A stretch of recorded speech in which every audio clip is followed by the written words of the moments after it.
আসসালামু আলাইকুম দর্শক। আজকে আরেকটি নতুন ভিডিও নিয়ে আপনাদের সামনে আমি চলে আসলাম। আজকে আমি দেখাবো যে আমার হাতে দেখতে পাচ্ছেন একটি কিবোর্ড ফোন। এই ফোনটির সমস্যা হচ্ছে আমি চার্জ দিতেছি কিন্তু চার্জ ফুল হচ্ছে না। এই দেখুন, কিন্তু ফুল চার্জ হচ্ছে না। এইটার সমস্যা সমাধান কিভাবে করবেন? শুধু এই মোবাইলের ক্ষেত্র দিয়ে না, আপনার যেগুলো ব্যাটারি রিমুভ করা যায় ফোন থেকে সেই ফোনগুলোতে এই সমস্যাগুলো হয়ে থাকে। আমি ফোনটি আগে চার্জ দিয়ে আপনাদেরকে দেখিয়ে দিই। জন্য সর্বপ্রথম একটি ব্লেড বা একটি কাটার হাতে নেবেন এবং মোবাইলটি খুলে নেবেন ব্যাটারিটি।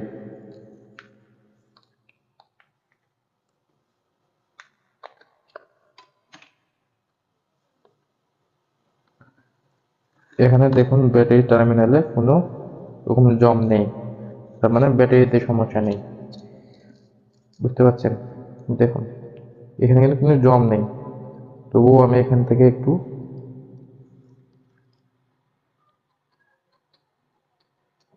ঘষে দিচ্ছি যাতে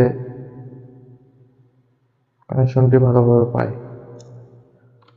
এবং এখানে আপনারা দেখতে পারবেন না, এখানে যে তিনটি টার্মিনাল আছে আমাদের মোবাইলের কানেক্টর, এই কানেক্টরের এই টার্মিনালগুলোতে সূক্ষ্ম সূক্ষ্মভাবে মরিচা লেগে যায়। এই মরিচাগুলোর কারণে আমাদের ব্যাটারি সংযোগটি ভালোভাবে মোবাইলে পৌঁছে যেতে পারে না, সেই কারণে এই সমস্যাটি হয়ে থাকে। আমরা সুন্দর করে একটি বেলের বা একটি কাটার দিয়ে এই জায়গার মরিচাগুলো ছুটে দিবে এভাবে।